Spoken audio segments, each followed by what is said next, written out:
Thank you all. Good afternoon. Thank you for being here in St. Alta, near the shores of the Bow River, in places where people have been gathering for many thousands of years. Today, here on the territory of the Treaty 7 people, we acknowledge today all those who make this part of the world their home, and in particular, the signatories of Treaty 7 and the Métis people with their deep connection to this land. The world is in a tough place. We live in challenging times. The world is a dangerous place right now, and a place where we're watching instability rise. And certainly many Albertans are very, very concerned when they look at what's happening in Venezuela, with Greenland, with NATO, with our international commitments, with the potential of new tariffs. People are very nervous, and folks have a right to be very troubled. Here at home, we're facing a cost of living crisis that's squeezing everyone. We're facing a healthcare system that has, in many parts of this province, collapsed, a crisis like we've never seen before. We're seeing increasing pressure in our classrooms. In times like this, we need nothing more than stable, thoughtful, smart leadership. Where's our Premier? Danielle Smith is busy stoking the fires of separatism. At a moment where every single one of us needs to be on Team Canada, we have a government that is dividing us.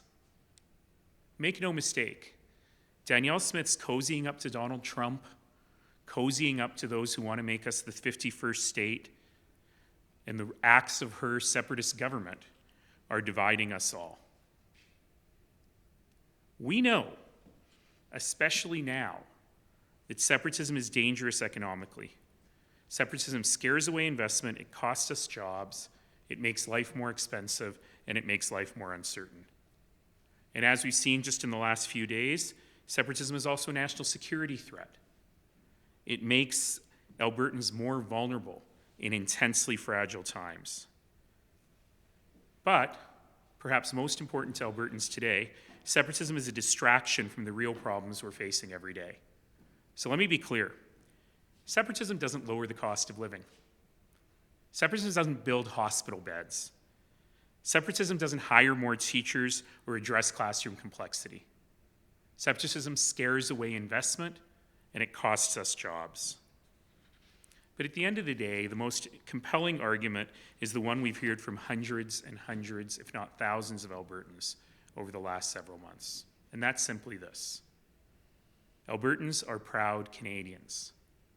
Always have been, always will be. So what do we want to do about that now? Alberta's New Democrats are focused, we're ready, we're laser focused on the challenges people are facing, the cost of living, healthcare, security in a world of uncertainty.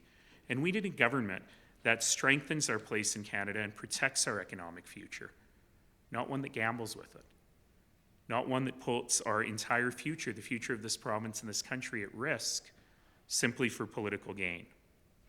Alberta's New Democrats unequivocally denounce separatism and unabashedly stand with Team Canada. We're proud Canadians, and we know Albertans are proud Canadians too. The question is, can the separatist UCP government say the same?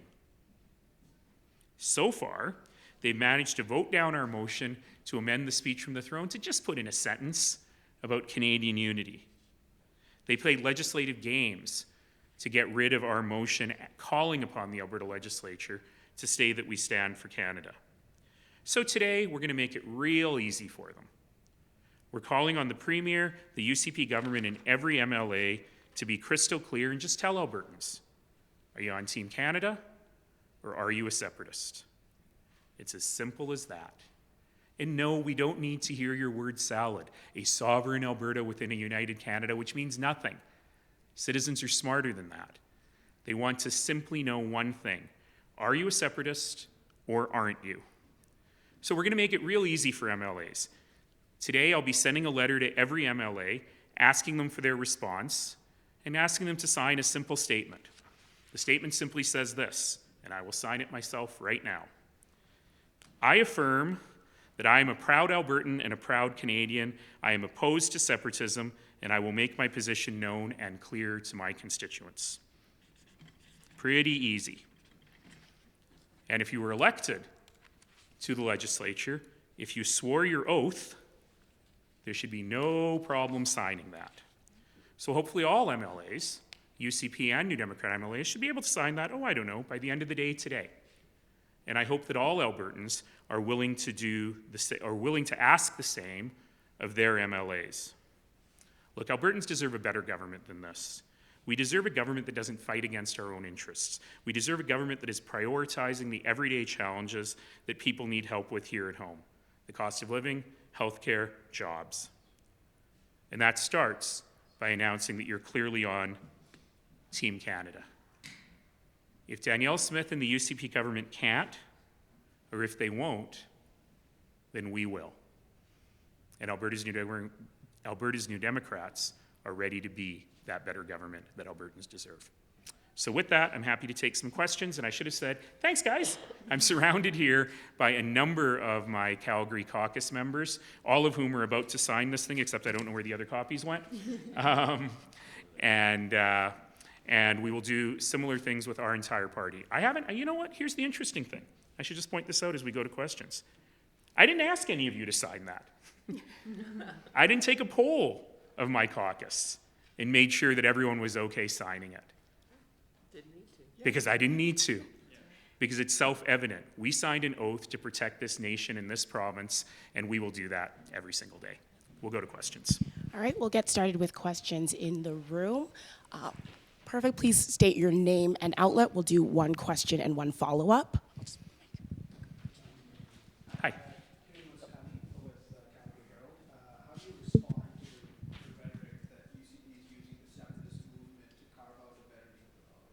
You know, that is what the Premier wants us to believe. The interesting question is, what's that deal? What has she managed to carve out? We have an MOU that if you talk to people in the oil and gas industry, has had absolutely zero impact. Those laws are still there. The bureaucracy is still there preventing things from getting built. We still have no pipeline, we still have no route, we still have no proponent, we just have a pipe dream. So Danielle Smith wants us to believe this. She wants us to believe that she fought for a better deal with Canada, and she's going to be Captain Canada, and she stands for Canada because the country now works. But her party and her caucus may or may not be with her. And this is the real problem. Albertans are not seeing results from this kind of endless fighting. And what we need is real deals that make a real difference to Alberta, like when Rachel Notley got the Trans Mountain expansion completed. And that's not what we're seeing here at all. And the Premier has been trying to play both sides. She's trying to pander to separatists while telling non-separatists, the vast majority of Albertans, that she stands with them. And when you try to play both sides, sometimes you stand with neither. That's why we're trying to make him sign this simple thing. If she's willing to say that, then we can take everything else she does at face value. If she's not willing to say she stands with Canada, or she uses her word salad of sovereign Alberta, then we know that either she can't or she won't simply say, I'm a proud Canadian. And that's a challenge. And building on with your point, what is your response to Danielle Smith's repeated argument that in a democracy people should have the right to be able to vote on issues of separation? Sure. So how come the separatists have to only pay $500 when anyone else who wants a referendum has to pay $25,000? Why did the government change the law and bring it to the whole legislature at the cost of hundreds of thousands of dollars twice just to make it easier for a separatist referendum? It may be a question one wants to ask Danielle Smith, because when she was asked on her radio show this summer, why are you doing this? Why are you pandering to the separatists? She didn't say, so I can make a better deal with Canada. She said, because if I don't, I'll lose the next election. And you know what? Canada is much too important to risk on Danielle Smith's political future. All right, next question. All good here? In the room? Yeah. If you can come to the mic. Yeah, I'll ask one. Yeah. Oh, sorry, I didn't get it. Question right over here. Okay, we're gonna move to the lines, and then we'll come back into the room. Sorry. I have a question regarding this topic, but I also have a question regarding another topic. You know, you've earned the right to ask me too. Go ahead. So can I be free? Go ahead. Okay.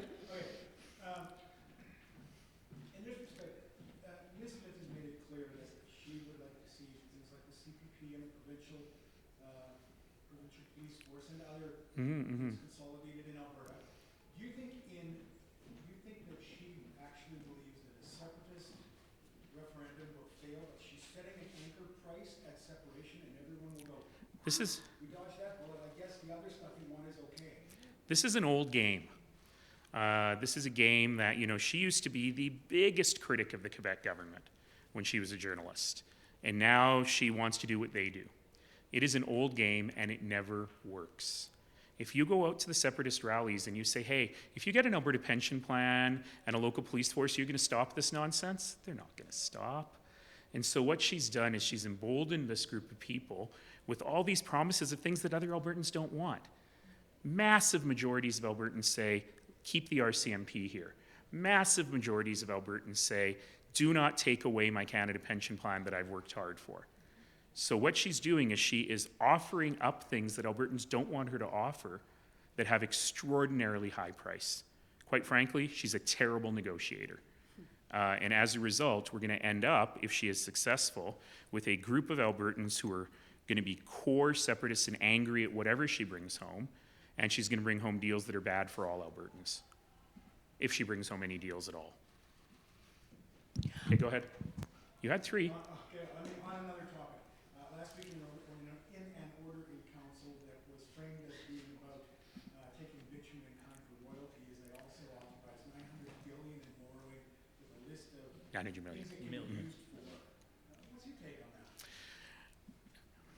So the government is attempting to interfere in the market for heavy oil.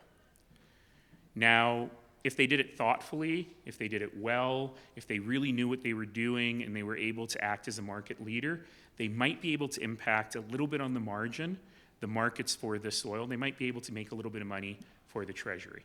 The problem we have is this government has never shown any evidence of being competent or sophisticated or thoughtful when it starts messing around in the private sector, which they are now doing. And the Premier's Chief of Staff, Mr. Anderson, gave away the whole game on the weekend on Twitter. She really needs to get him off of social media. But it's helpful for us, so keep doing it. But he gave away the whole game when he said, oh, this is so we can back a pipeline, which makes no sense. What is $900 million going to do to backstop a $34 billion pipeline for which there is no private proponent? So basically, this is a fever dream, and I just hope it doesn't cost Albertans a ton of money. The last time they tried to interfere with Albertans' money in pipeline politics, they cost us $1.4 billion. That $1.4 billion would have paid for every single demand that the teachers were making to address classroom sizes and complexity, and instead it flew out the window. This is $900 million bucks. It is a lot of money, and I have no faith whatsoever that this government knows what it's doing with it. Okay, our next question comes from Zoom, from Catherine Grukowski. Catherine, your line should be open. Catherine? Oh, there you are. Hi, Catherine. Hi, sorry, you alluded to this in your remarks, but I'm wondering how concerned are you about foreign interference in the separatist petition process? Yeah.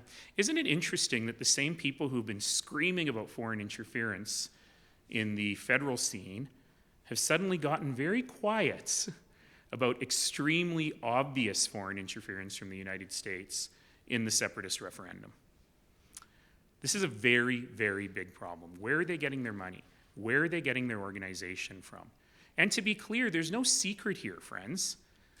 The separatists have been bragging about the deals they're making with the United States with no authority to do so whatsoever, no legitimacy, no democratic right to do it. They've been bragging about it. And now we have members of the US administration starting to muse again about how Alberta could join the United States. So it really is time for the provincial government to stop playing around.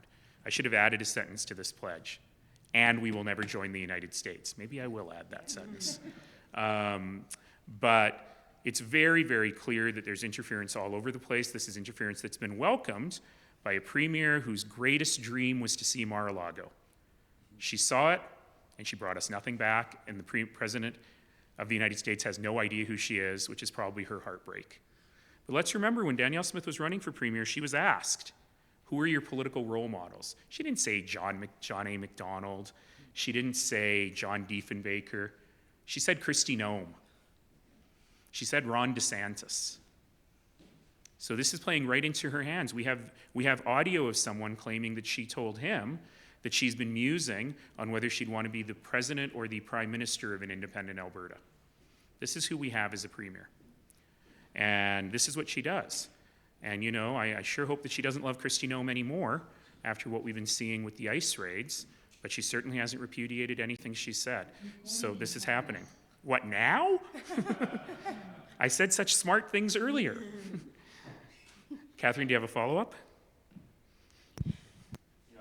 I think we cut out, so we'll come back to the room here. Why is it important that Oh, hi. each MLA makes a declaration like this? Why is that an important move, do you think, right now? It's really clear that since the election, the UCP has become a separatist party. And when we sit there in the legislature and we look across the aisle, shall we say we see a lot of people questioning their life choices. And as a result, I think it's important for every MLA to make it clear where they stand. They managed to duck accountability in the legislature twice by avoiding a very simple debate on this issue. So now we're giving them a chance to just say it. I think constituents deserve to know. You know, a lot of people voted for the UCP in the last election because the UCP said, we'll never touch your pensions. We'll fix healthcare in 90 days. They never said, we will take Alberta out of Canada. So it's time for constituents to know. And if you're a separatist, tell your constituents that and run in the election letting them know that. I think that's just fair game. And we're facing the reality of this possibility we'll have two questions on this issue after this petition. It's a real possibility. So what happens then when we have two questions basically asking the same thing from a different angle? So I'll answer that question very technically, and then I'll give you maybe a broader answer that's a bit easier. So at the end of the fall session, the UCP was supposed to strike a committee, a bipartisan committee with New Democrats and Conservatives on it, to determine how to deal with the Forever Canada petition. They delayed it to the last day of the session, which means the clock stops. So in the first few days of the new session, my whip here will tell me exactly how many days. I think in the first 3 days of the session at the end of February, they have to strike this committee. And this committee has to determine what to do with the Forever Canada petition. The legislation allows this committee to move things around a little bit. The challenge is they changed the legislation at the very end of the session. They hadn't even read the new legislation. The chief electoral officer said, wait, you can't do that. And in the middle of the night, the Minister of Justice proposed some amendments that he could not explain because he had not yet read them. And they didn't fix the problem. And one of the problems is they now allow for multiple petitions on the same topic. It used to be you could only have them, is it every 5 years? Something like that. There was a 5-year deadline that you could only have one petition on any given topic. Now they've allowed multiple. So that means that this committee, when it's struck, will presumably be the same committee if the separatists get their signatures to have to deal with that petition as well. But that's not till May. So at some point, this committee is going to have to decide, do we have 0 referenda? Do we have 1 referendum? Do we have 2 referenda? And this is all within the government's power. It's within Danielle Smith's power. But we've ended up in this situation because, as always, this government operates on ideology. They say, oh, things look good. Let's have recall legislation. It looks good. And then when people actually start using it, they try to recall the recall legislation.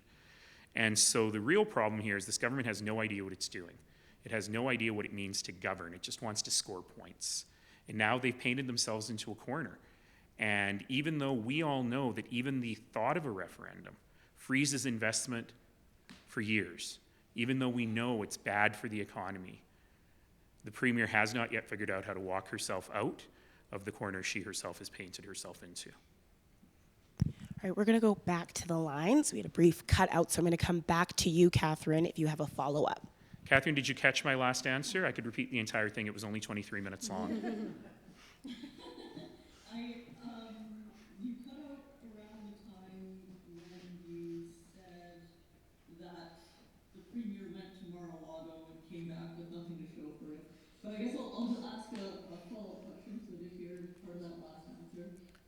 You missed all my talk about Kristi Noem and Ron DeSantis. But I'll put it into the next answer. Go ahead.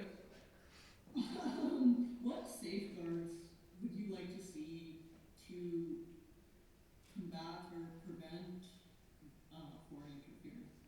This is a real problem. We know that Elections Alberta is severely underfunded.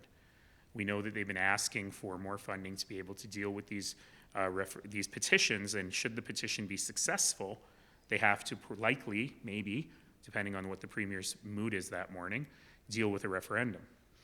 And so we've seen very significant concerns with foreign interference at the federal level. And we're starting to see real well, I shouldn't say suspicion of it, we've seen it. We've seen major US officials talk about this. So it really means that Elections Alberta, if you don't want foreign interference, needs to be massively beefed up in order to avoid it. Now the question is what I just asked.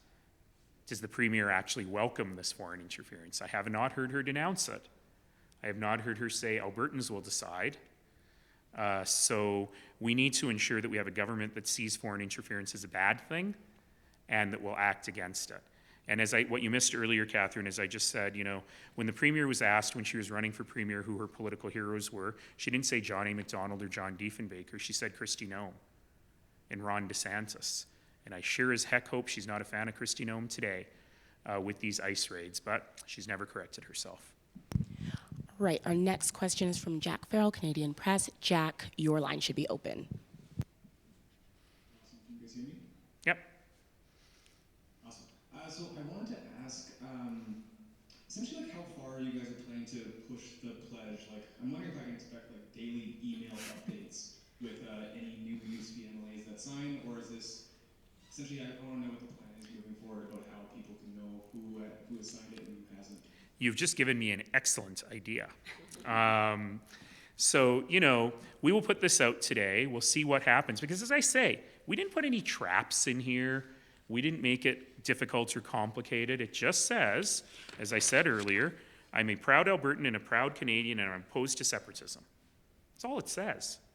So if the UCP doesn't try to overly game this, I wasn't kidding when I said we should have all the signatures by the end of the day. Some people might be on vacation still, but by the end of the week.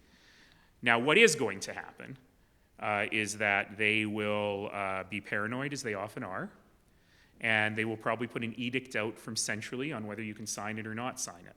And I think that will be very telling. If they are willing to sign it and willing to say, that's how I ran, that's the oath I swore when I started in this legislature, then we're good. And we don't have to push this much further, but they will have a lot to answer for when it comes to their constituents. If they choose not to sign it, then they will have even more to answer for. So to answer your question, Jack, stay tuned. The ball's in their court now. All right, do you have a follow-up, Jack?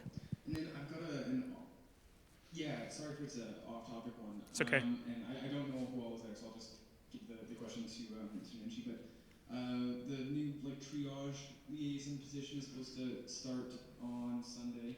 Do you have any kind of hopes that that's going to make a big difference in hospitals, as we've seen, kind of countless reports about them being overwhelmed? Look, the hospital system is in crisis. For years, we've been talking about a hospital system at the brink of collapse. And what we know now is in far too many communities in Alberta, it has collapsed. And I want to be clear about this. This is not just a bad flu season. This is not what happens in January in emergency rooms, right? If you ask anyone working in an emergency room, they will tell you, I have never seen anything like this before.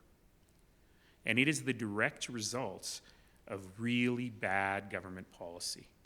So I often say when a government screws up this badly, there really are only two reasons that could happen. One is they have no idea what they're doing, and the second is they're breaking the system on purpose for some nefarious means.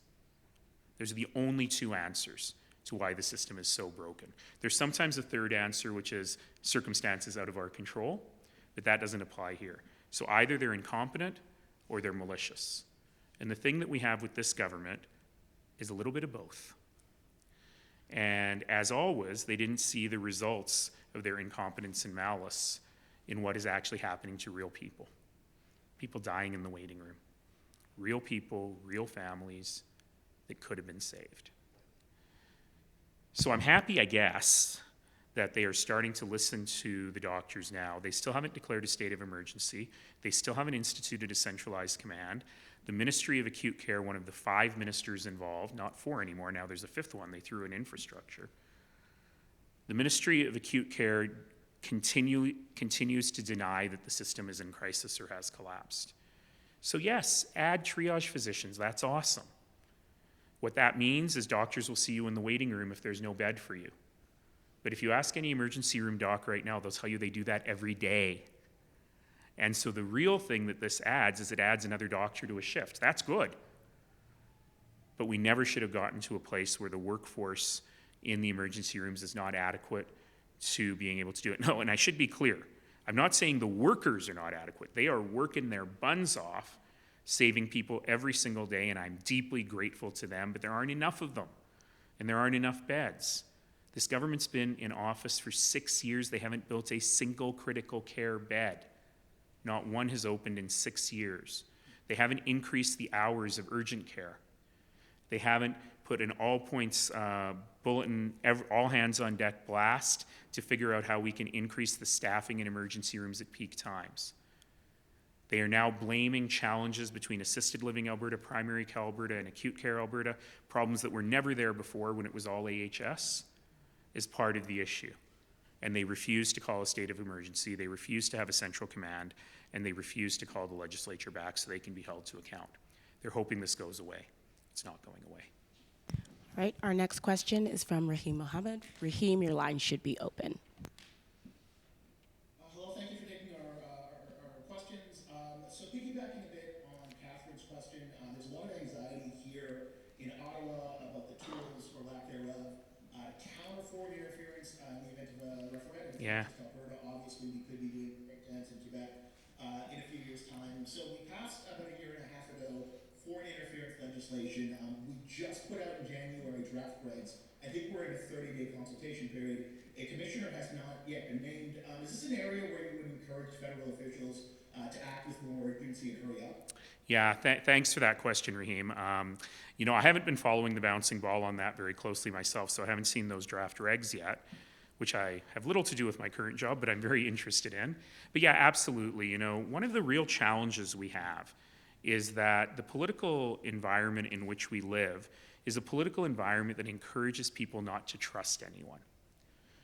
So, you know, Mr. Poilievre doesn't want you to trust the mainstream media. He doesn't want you to trust, Danielle Smith doesn't want you to trust, quote, unelected judges, unquote, except when they rule in her favor, when she really loves them.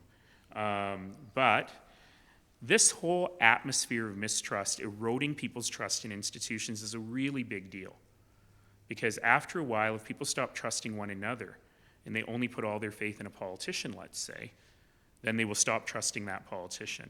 So it's really, really important that we both do and seem to be doing the work to buttress the institutions of democracy. People have to be able to trust public health care. They have to be able to trust public education.